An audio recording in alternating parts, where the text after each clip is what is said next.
mempunyai Allah seperti Engkau. Engkau sudah nyatakan kasih-Mu Bapa lewat pengorbanan anak-Mu. Kasih-Mu sungguh tak terbatas kepada kami, orang-orang yang berdosa. Untuk itu Tuhan, kami mau lebih dekat lagi menyembah pada Engkau, karena Engkau adalah Allah yang hidup di dalam kehidupan kami. Biarlah lewat puji-pujian yang sudah kami naikkan, kiranya sebagai persembahan yang harum untuk Engkau. Nanti pada saatnya kalau kami sebentar akan mendengarkan sabda-Mu, biarlah firman-Mu boleh masuk di dalam kehidupan hati kami. Firman-Mu boleh mencerahkan kehidupan hati kami, Bapa, sehingga firman-Mu bisa menjadi pelita bagi kehidupan kami. Terima kasih Tuhan. Kami serahkan semua di dalam tangan-Mu, hanya di dalam nama Tuhan Yesus Kristus. Haleluya. Amin. Silakan duduk. Shalom. Saya lihat senyumnya cerah, walaupun pakai masker, secerah lampu yang ada di depan. Apa karena mau menyambut kedatangan Tuhan? Iya.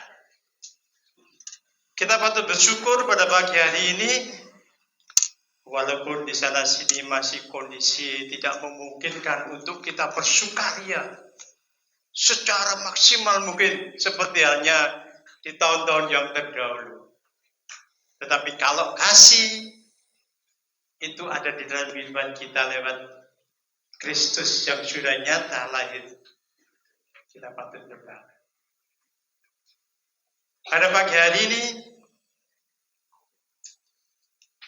kita akan belajar firman Tuhan tentang kebenaran yang walaupun semestinya kelahiran Juru Selamat disambut dengan sukacita. Tetapi baru mau diumumkan, sudah ada pengumuman macam-macam, ada berita macam-macam. Tidak boleh mengucapkan selamat. Tidak boleh menayakan. Kita bisa belajar dengan firman Tuhan ini, dari firman Tuhan ini. Apa yang ada tertulis mengenai kelahiran Yesus Kristus. Ada beberapa respon. Kalau saudara perhatikan, di dalam Alkitab, kelahiran Tuhan Yesus hanya tertulis di dalam kitab Matius dan Lukas. Secara detail memang tidak ditulis kapan tanggal itu terjadi dan kapan tanggal itu ditetapkan. Tetapi kalau kita tarik ke belakang, Di dalam Lukas, di situ sudah bisa dianalisa mengenai kelahirannya di bulan apa. Sejatinya di dalam hal ini kita bisa belajar mengenai firman Tuhan. Memang ada pro dan kontra di dalam pelaksanaan mempelajari atau merayakan kelahiran Yesus. Oh, itu kan ajaran pagan, ajaran penyembah-penyembah berhala yang mengatakan Yesus bukan tanggal 25 Agustus. Itu kan kelahiran Dewa Matahari, Kerajaan Romawi. Tetapi kita tidak perlu, kita coba melihat lebih ke dalam lagi. Kita bisa pelajari kajian kronologisnya, tetapi kalau saya melihat bukan dari kajian kronologinya tentang kelahirannya itu, yaitu kajian tentang teologi. Hari ini kita akan belajar tentang kajian teologinya mengenai kelahiran Kristus. Bagaimana respon itu ketika Yesus lahir dan ditanggapi oleh beberapa orang. Kalau sudah baca di dalam Matius, berita tentang kelahiran Yesus, dan di dalam Lukas, di situ ada 4 kategori, atau mungkin bisa dikelompokkan dalam 4 kelompok. Yang pertama apa? Orang Majusi. Yang kedua adalah gembala. Yang ketiga adalah apa? Imam-imam dan ahli Taurat. Yang keempat adalah siapa? Pada saat ketika orang-orang Majus datang dan mencari raja yang baru lahir itu, Herodes. Tetapi kalau kita melihat keempat-empatnya, ada 2 yang hal ini perlu kita contoh. Yaitu siapa?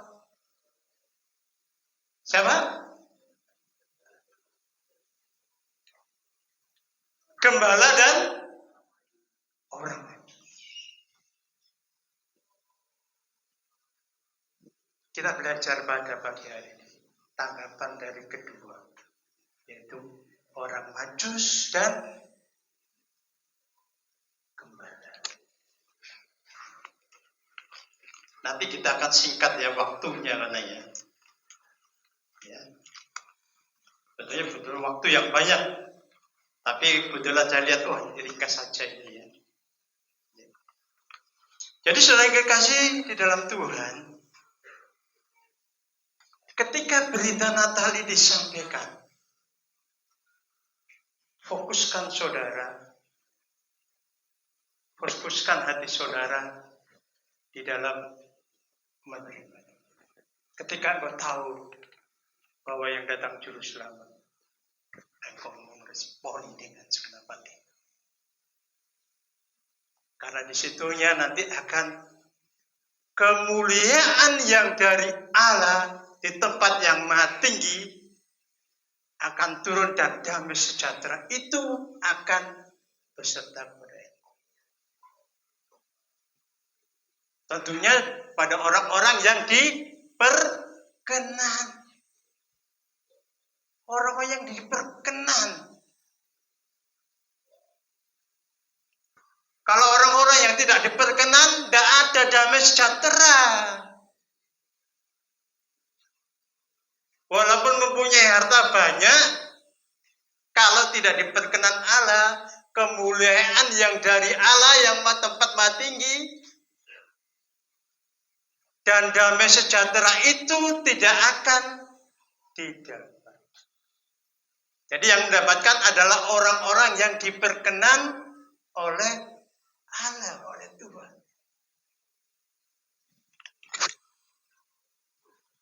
pagi hari ini saya coba mengambil tema yaitu respon para gembala dan orang Majus dalam menyambut kelahiran Yesus. Saudara kira-kira berada di posisi yang mana? Orang Majus atau gembala? Saya tidak sampaikan Herodes. Respon dari Herodes, saudara sudah tahu. Respon Herodes ketika Yesus lahir, bunuh bayi yang usianya 2 tahun ke bawah. Ahli-ahli Taurat dan imam kepala, sebetulnya dia yang harus merespon dengan baik. Karena di dalamnya sudah dituliskan, dinubuatkan oleh kitab-kitab yang dulu nabi-nabi sudah menubuatkan. Mestinya imam kepala dan ahli Taurat tahu, respon. Ada raja orang Israel yang baru lahir, mestinya dia menyambut dengan sukacita. Tetapi faktanya imam kepala dan ahli Taurat hanya cukup tahu, kalau tidak didesak oleh Herodes, tidak memberi keselamatan, pengetahuan tentang kebaikan hanya disimpan di dalam hatinya. Pada pagi hari kita bisa belajar tentang gembala dan orang Majusi. Dua orang ini sungguh mempunyai kerinduan, keinginan yang menggebu-gebu untuk menerima Yesus, untuk menyembah. Bahkan tidak hanya menyembah, dia akan mempersembahkan segalanya, keperluan apa yang ada di dalam kehidupannya untuk Yesus.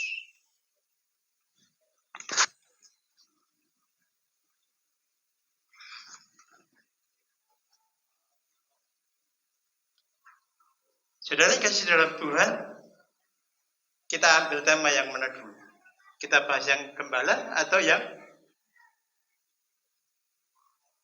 orang Majusi? Kita lihat Matius dulu ya. Matius itu adalah orang Majusi. Coba kita buka di dalam Matius. Matius pasal yang kedua ayat 1. Pasal yang kedua ayat 1 sampai 2.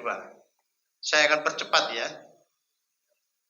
Sesudah Yesus dilahirkan di Bethlehem di tanah Yudea pada zaman Herodes, datanglah orang Majus dari timur ke Yerusalem dan bertanya-tanya di manakah dia, raja orang Yahudi yang baru dilahirkan itu. Kami telah melihat bintangnya di timur dan kami datang untuk menyembah dia. Orang Majus dari timur. Majus atau dalam kata Yunaninya adalah Magos dan diterjemahkan di dalam bahasa Inggris yaitu magician. Ya, ada dua pengertian kalau sekarang dan dulu. Sekarang pengertiannya berkonotasi negatif, artinya penyihir. Orang yang suka berguna-guna. Mungkin kan magician, kan magic. Tetapi kalau pengertian yang dulu, orang-orang Majus itu adalah orang-orang yang tahu tentang astronomi, perbintangan, tentang filsafat. Dan bahkan mengerti, bintang-bintang ini menunjukkan bintang yang mana. Dan di dalam beberapa literatur yang saya baca, Majus bisa diartikan orang dari timur, dari Babilonia yang dulu, atau dari Persia, atau dari Iran yang sekarang.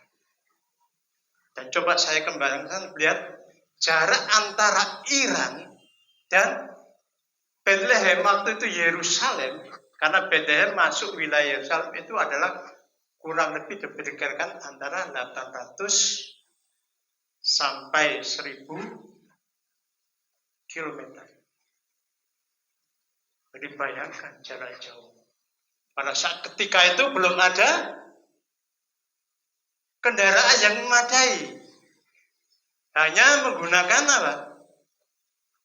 Ya, kendaraan hewan seadanya, mungkin dengan onta, dengan keledai. Bayangkan saudara, dengan perjalanan yang begitu jauh, hanya dipimpin oleh bintang Bethlehem, mungkin dinamakan, tetapi mereka sanggup. Mereka mempunyai niat hati untuk berusaha mencari di mana sang juru selamat itu. Saya tidak bisa bayangkan kondisi sekarang ini. Keadaan sekarang ini mungkin lebih mudah. Oh, tidak ada sini, cari sana, ketemu balik lagi. Karena alat transportasi mungkin sudah begitu memadai. Bayangkan di zaman dahulu. Jadi orang Majus mencari Tuhan, kalau kita pikir ya dengan gigih. Dengan penuh semangat. Untuk supaya tahu juru selamat itu loh, raja yang baru lahir itu loh, mana. Dan lebih jauh di dalam Alkitab King James Version dia pun coba bisa ditampilkan. Orang Majus ini bisa diterjemahkan dalam bahasa wise men atau orang-orang bijaksana. Jadi dengan kondisi seperti ini, pemikiran-pemikiran ini, dia tahu, oh ini bintang ini menunjukkan bahwa saya yang lahir ini bukan orang yang sembarangan. Dia tahu. Karena dia mengerti mengenai segala beluk apa yang terjadi. Makanya orang-orang yang dulu dan ketika mereka melihat, karena apa? Pada waktu itu Yerusalem pernah dijajah oleh Babilonia. Dia mengerti, barangkali nanti di sana menemui raja-raja yang dulu. Karena dia teringat Sulaiman mungkin ya, cerita-cerita sejarah yang dulu. Makanya orang-orang Majus berusaha untuk mencari dengan sekuat tenaga. Dengan bekal kemungkinan, kalau kita pikir dengan kondisi yang dahulu, mungkin karena perjalanan jauh, mereka menyediakan akomodasi sedemikian rupa. Banyak. Saya memikirkan, hanya bertemu Tuhan saja untuk supaya tahu mereka dengan susah payah. Orang yang modern ini loh, untuk bertemu Tuhan, untuk gereja, sudah ada sepeda motor, ada mobil, kok masih susah, lelet ya. Mau beribadah, caranya gereja berapa meter, malas ibadah. Untuk ketemu Tuhan Yesus, malas. Untuk bersekutu, malas. Kalau dibandingkan dengan untuk ketemu Tuhan. Jadi saudara kasih di dalam Tuhan, respon daripada orang Majus yang pertama adalah orang Majus mencari Tuhan dengan gigih, dengan penuh semangat. Yang kedua, orang Majus ketika bertemu Tuhan dia bersukacita dengan kelahiran sang raja. Bersukacita, senang.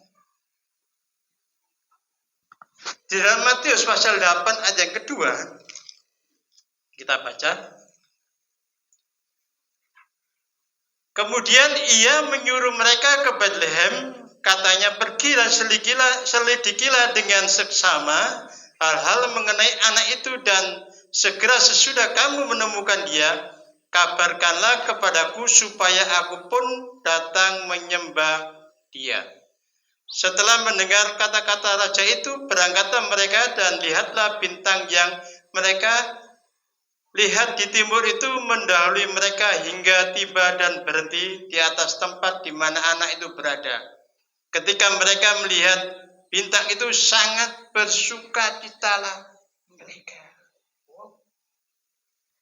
Ini yang bintang yang menunjukkan keberadaan di mana raja itu lahir. Mereka bersukacita. Apakah kita seperti ini? Ketika datang di gereja, sumpah kamu. Tidak ada bersukacita. Orang Majus bersukacita mau ketemu Yesus bersukacita. Kita introspeksi kita. Apakah kita mau datang ke gereja bersukacita atau dengan macam melas, sedih, gak ada pengharapan. Padahal mau bertemu ke raja. Ini contoh gambaran. Orang-orang yang bisa menjadi contoh dan orang-orang yang mempraktekkan kehidupannya ketika dia menyambut raja. Padahal tidak tahu kalau pada saat itu Yesus lahir untuk menebus dosa manusia. Belum tahu. Kan dia tahu ada dia raja. Kita ini sudah tahu. Orang-orang sekarang ini sudah tahu. Kalau datang kepada Tuhan, menyembah raja, mendapat keselamatan, tidak dengan sukacita malah. Waduh, ogah-ogahan. Mau memuji Tuhan, ogah-ogahan. Padahal keselamatan sudah di depan mata. Janji itu ya dan amin kepada saudara dan saya. Orang-orang di dalam Tuhan, ketika engkau menerima Tuhan, Yesus sebagai Tuhan dan Juru Selamat, engkau akan selamat. Sudah nyata. Yang ketiga, orang Majus ketika datang dan tahu saat bayi itu ada, dia sujud menyembah. Tidak ada sujud menyembah saja, tetapi dia memberi apa? Memberi persembahan. Bukan dengan tangan yang hampa ku datang kepadamu. Tidak dengan tangan hampa. Membawa persembahan. Tidak macam-macam. Persembahannya apa? Emas, lambang kemuliaan, mur, kemenyan dan mur. Persembahan-persembahan yang mahal. Sudah sujud menyembah, dia juga rela berkorban.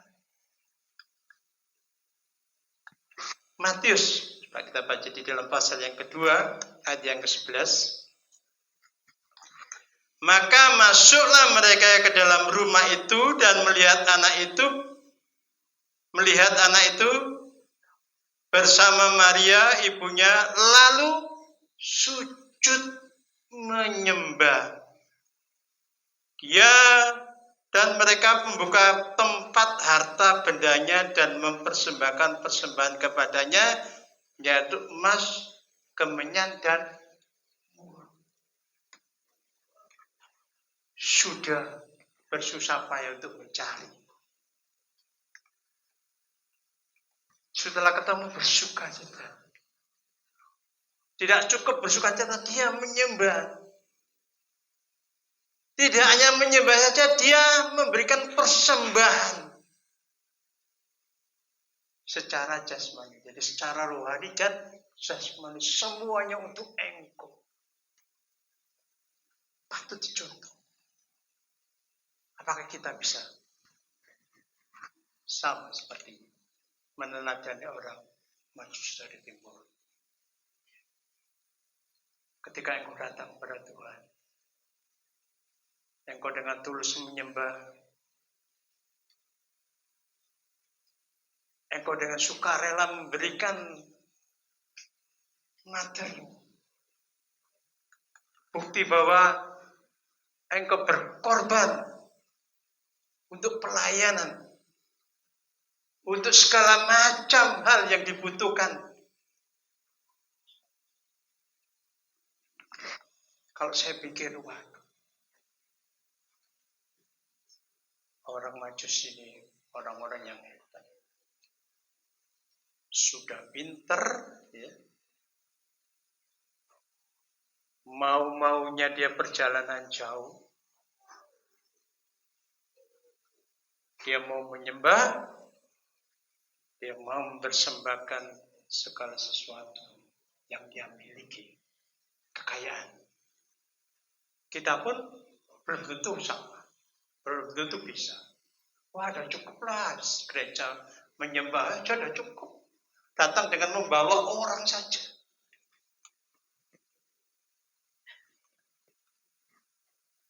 Kita bisa belajar. Tidak hanya datang membawa diri, tetapi juga membawa persembahan. Artinya dia rela berkorban, mau berkorban. Ini yang kita perlukan di saat-saat ini, kondisi seperti ini mungkin, kondisi susah. Usaha agak macet. Usaha lagi seret.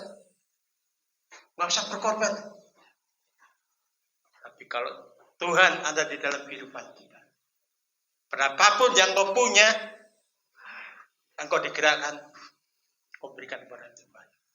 Tuhan pasti akan memberikan balas. Yang kedua, yaitu respon dari gembala. Tadi respon dari orang Majus. Orang pintar kalau menerima respon, responnya bagus juga. Orang pintar, ada sekarang orang pintar menerima respon kabar berita, wah malah ayel-ayelan, yang benar tuh ya. Banyak kan sekarang, ya. Ketika menerima kabar berita yang benar, tidak malah menerima dengan sukacita, disaring tidak, malah ayel-ayelan, benar tuh kabarmu itu. Wes, kak benar nggak ya. Tapi kita bisa belajar dengan orang Majus ini. Dia ahli, pintar. Tapi ketika mendengar berita, dia lihat. Ya. Dia bisa melihat, mungkin tidak 1 hari, 2 hari, dia pelajari. Ketika berita datang, ini. Dia kumpulkan. Dan saya teringat, ya, dengan Papi Kaleb dulu. Itu kan persembahan orang Majus itu kan emas, kemenyan, dan bor. Berarti 3 orang. Tapi Kaleb dulu menjelaskan tidak mungkin 3 orang rombongan. Mungkin dipimpin oleh 3 orang. Tapi rombongan. Karena perjalanan jauh membawa perbekalan dan juga khawatir di jalan juga ada perampok. Makanya tidak mungkin membawa. Dan yang lebih penting lagi adalah orang-orang di kota Bethlehem menjadi gempar. Kalau datang 3 orang sama 3 di kota misalnya di Jalan Kuta ini aja ya, biasa aja. Ya. Kalau datang yang 3 orang ya, mungkin rombongan. tapi dipimpin oleh 3 orang. Ya, ini namanya saya sebutkan, yaitu Gaspar, Belshazzar, dan Melchior. Ini sumbernya valid ya. Jadi ada 3 orang ya. Sehingga orang kota Bethlehem heboh. Jadi kalian belum bilang, nggak mungkin itu. Ya. 3 orang. Kalau 3 orang, kota Bethlehem nggak heboh, nggak gempar. Rombongan cuma mungkin dipimpin oleh 3 orang. Yang kedua tadi sudah, yaitu tanggapan sekarang gembala. Gembala adalah orang yang termarginalkan, orang pinggiran. Ya, gembala.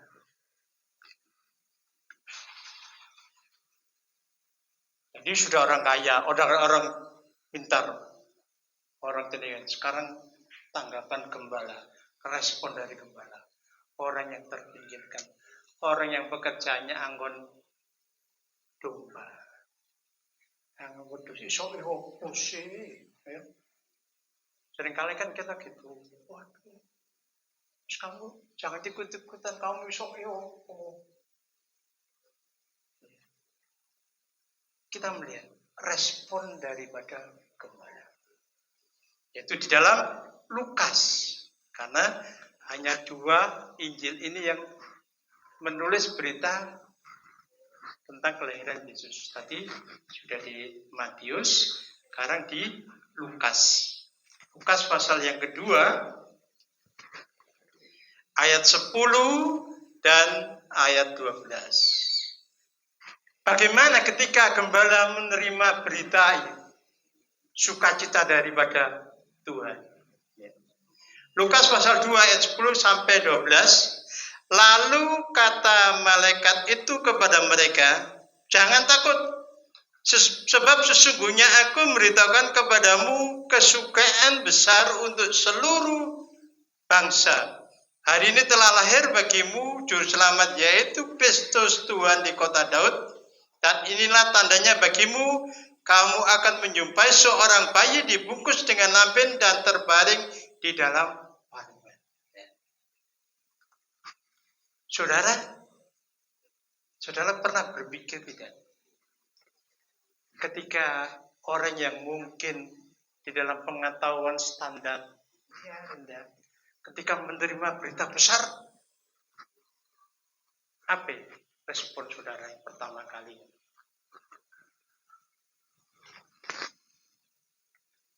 Wih, ono berita gede deh, lahir juru selamat. Kalau orang yang berpikiran lalu, mereka pasti merasa minder, rendah.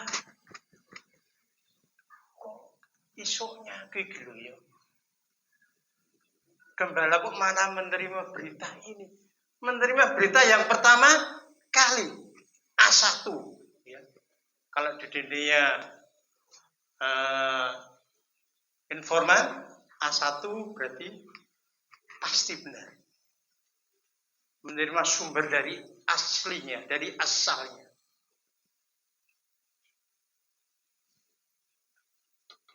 Gembala tidak merasa sombong, rendah. Dia tetap rendah hati.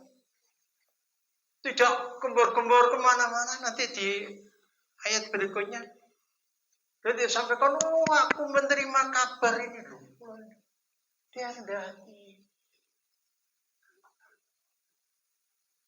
Tidak merasa minder. Tetapi juga tidak diam, tetapi juga bereaksi.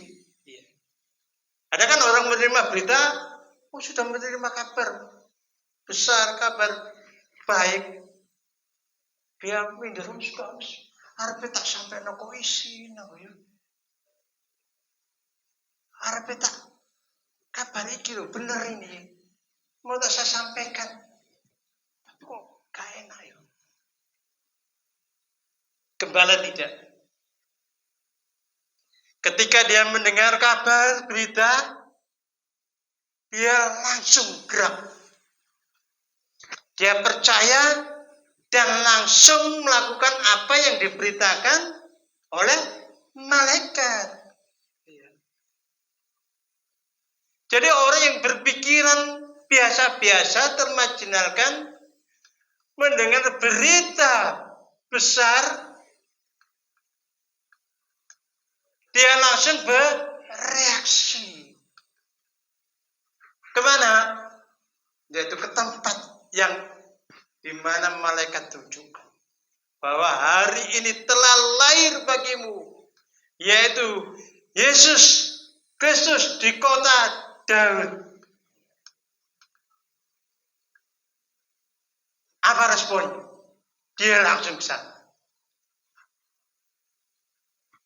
Jadi yang pertama, gembala ketika menerima berita, dia tidak merasa rendah. Tetapi dia melakukan apa yang malaikat sampaikan, dia sampaikan. Di dalam Lukas pasal yang kedua, ayat 15 dan 16, demikian bunyinya. Setelah malaikat-malaikat itu meninggalkan mereka dan kembali ke surga, gembala-gembala itu berkata seorang kepada yang lain, marilah kita pergi ke Betlehem untuk melihat apa yang terjadi di sana, seperti yang diberitahukan Tuhan kepada kita. Lalu mereka cepat-cepat berangkat dan menjumpai Maria dan Yusuf dan bayi yang sedang berbaring di dalam palungnya. Ketika mendengar, respon cepat.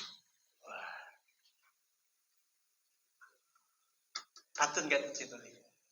Jemaat Tuhan, halo yang ada di sini. Ketika kau mendengar berita, ketika saudaramu ada berita mengenakan, kau sampaikan ke jemaat. Wah, kamu usah, nanti ngerti-ngerti dewi. Seringkali kan kita gitu, usah. Ketika engkau perlu sampaikan kepada gembala, kau sampaikan. Ada berita ini, gimana? Minta petunjuknya. Bagaimana ini? Cepat respon. Padahal gembala tahu dia melakukan apa yang diperintahkan malaikat. Dia tidak simpan-simpan berita itu.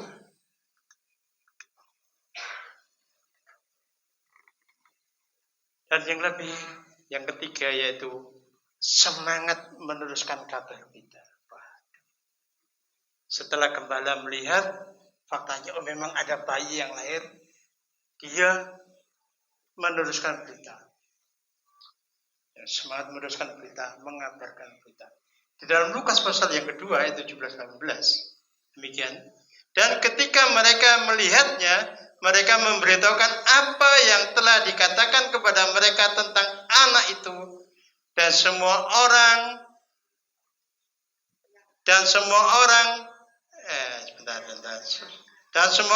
yang mendengarnya heran tentang apa yang dikatakan gembala-gembala itu kepada mereka.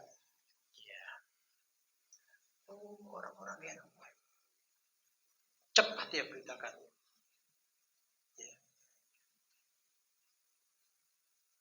Jadi berita yang ada, yang baik dia sampaikan.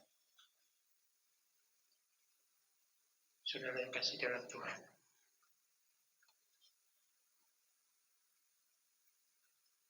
Kita perlu belajar dari kedua kelompok ini. Ketika menerima Kristus, dia adalah jawab, dia adalah tahu, dia adalah Tuhan Allah yang datang ke dunia tujuan menyelamatkan manusia. ketika mereka tahu dan respon yang sampaikan. Kita sepatutnya sebagai anak Tuhan yang saat ini sudah selamatkan, kita mengerti, oh betapa karya Allah itu besar di dalam kehidupan kita. Sehingga lewat berita Natal, walaupun terdengar sana sini mungkin dilarang, kita cukup ya, belum saja. Kita tetap kabarkan berita ini dengan sukacita, dengan kondisi apapun. Karena Yesus yang datang itu adalah Allah yang sudah turun lewat firman-Nya menjelma menjadi manusia untuk menyelamatkan saudara dan saya. Sebagai penutup, kita baca Kisah Rasul pasal yang keempat.